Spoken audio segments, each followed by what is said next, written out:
guys, welcome back to my channel. Today we are going to be talking about the books that I read in February, and I read 7 books in February, which is one more than January, so we love that. And yeah, so let's discuss.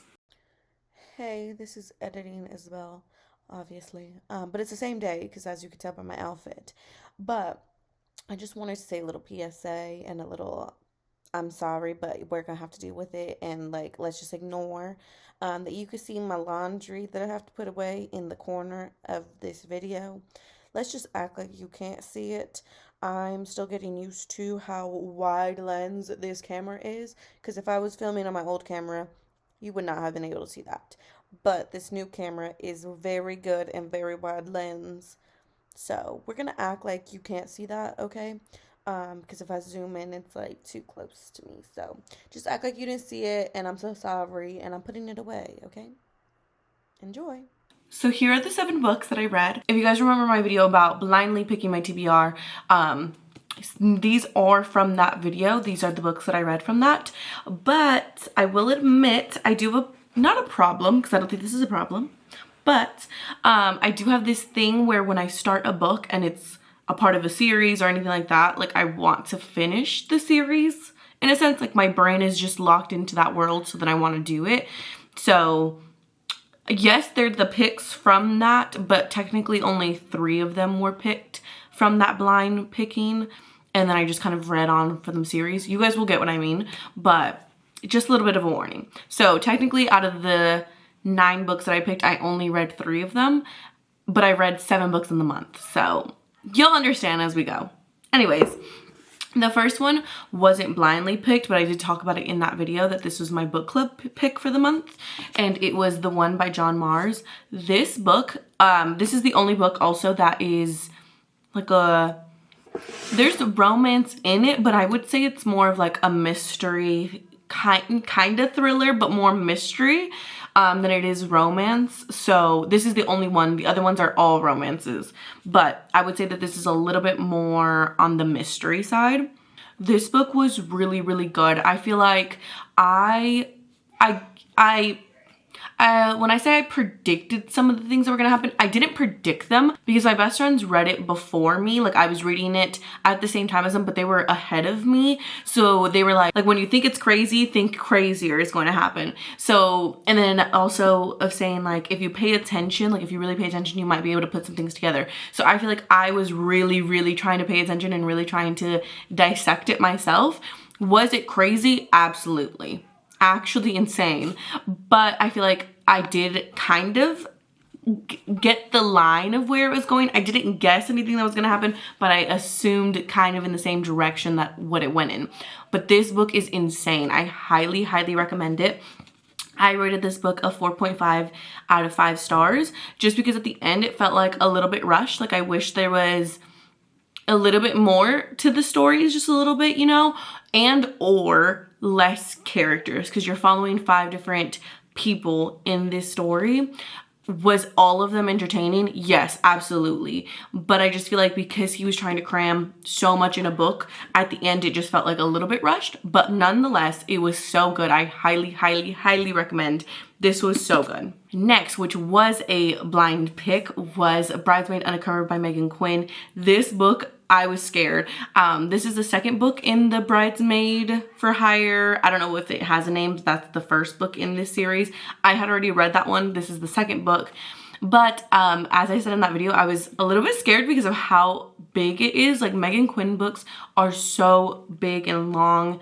This was almost 500 pages, but nonetheless, I really enjoyed it. I liked being back in the world. The only thing is that Megan Quinn is a very, I was gonna say explicit writer. There is just a lot of spice. Let's just put it that way. There is a lot of spice in this. I don't hate spice. I like spice, don't get me wrong. But I just feel like sometimes with Megan Quinn, sometimes it feels like it's a little bit too much. Like the first chapter is a prologue, so it's a scene that's gonna happen, but they're talking about it before, you know? And the first line to this book, all my little cousins, everybody close your ears, okay? If you're under the age of 18, please and thank you. The first line in this book is, "My penis feels phenomenal." I remember reading that and I was like, do I really want to read this? But other than that, it just feels like sometimes it's just a little bit much, but at the same time, the actual storyline of the couple was so sweet. The actual couple itself, so kind. Hardy and Everly in this actually were so kind. The pairing itself is beautiful. Again, I just feel like sometimes it's a little too explicit and too much when it doesn't really need to be, you know? Like, I feel like if we cut that a little bit, it would be a little bit shorter and the love story itself would have maybe shined a little bit more. But nonetheless, I still liked it. I will still read more Megan Quinn, and I believe there's another book coming after this. I will read that too. But I did rate this one a 3.75. These now, what we're talking about is what I mean by I pick one book and then I want to like live in that world. So Picked blindly was done and dusted by Lila Sage, but then I read the 2 following books in the series as well. So I did a vlog of me reading all 3 of these and reading this whole series, reading the whole Rebel Blue Ranch series. I loved them all so much. If you guys want more in detail and more of my live reaction reading this, go watch that vlog. But overall, this series was so good. There's another book coming out in the series and I cannot wait to read it. Done and Dusted and Swift and Saddled, I rated 4.25 stars, and Lost and Lasted, I ranked a 5-star. This was probably my favorite read of the month. This was so good. I highly recommend. I do recommend to read the other 2 first though. I don't recommend to just read this one. I do recommend these to read them because I feel like the reason why this one was my favorite because I grew to like love the characters, you know. But if you guys again want to see my more in detail reaction and everything, go watch that video. Then the 3rd book that I picked in the blind picking was Next of Kin by Hannah Bottom Young. This book was so good. I absolutely loved this book. This was so good. This book I ranked a 4.5. It was so cute. The pairing in this, so cute. It's about 2 strangers who have to move in with each other because they're both trying to get their siblings from CPS from unfortunate situations. So it's forced proximity. It's so good. Warren, chef's kiss. I loved this one. Again, so good. Highly recommend. But since I read this one and I already owned this one, then I read Next to You by Hannah Bottom Young. And this is what I mean by like, you know, I was already in the world. I wanted to know more. So then I read this one. This one I ranked a 4 out of 5 stars actually. This is following Lane and Matt. I loved them as a pairing. Loved them. Matt is so cute. He's like, the book boyfriends that Hannah Bottom Young writes are actually so good. But I just feel like I personally don't love when the female main character is like the grumpy one. I feel like I don't mind it as much if the man is the grumpy one. I don't know why. Okay, I'm not saying, I don't know. When the FMC is the one who's the grumpy one in the grumpy sunshine, I don't love it as much. So I just feel like I don't love that trope in general, but when it's the FMC, I don't love it as much. So I feel like this one was very relatable to the pairing in the Christmas Tree Farm. I feel like that's what I was thinking of. So did I love the story? I did. I highly recommend it. Hannah Bottom Young is becoming one of my top authors as well, and reading all of her books, so good. But again, I just feel like it's not a trope that I particularly love. And here are all 7 books that I read for the month. Honestly, not all of them being in the blue tone as well.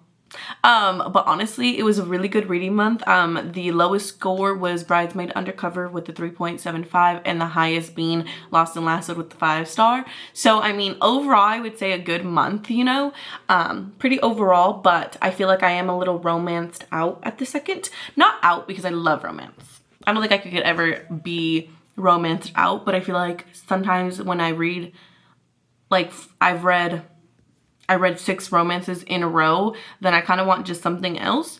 So the next book that I'm picking up is actually Fourth Wing, which is actually a romantasy, and it is actually my first fantasy book, romantasy book, and I'm so excited. I'm a little scared, just a little bit, but nonetheless, I'm really excited. I will be doing a vlog of me reading that because right now there are 3 books in that Imperium series, I believe is how you pronounce it. So I will be filming that. I don't know when that's going to be coming out because the books are pretty lengthy, so I don't know when I'm going to be done with them, but Fourth Wing is going to be my next one, just to kind of spice it up a little bit, be a little bit different. But yeah, I am a little bit nervous for it, but I'm excited at the same time because so many people have told me to read it. So if you guys have read it, let me know your guys' thoughts. If you guys have read any of the books that I talked about today, let me know what your ranking was on them, and yeah, I will see you guys next Sunday.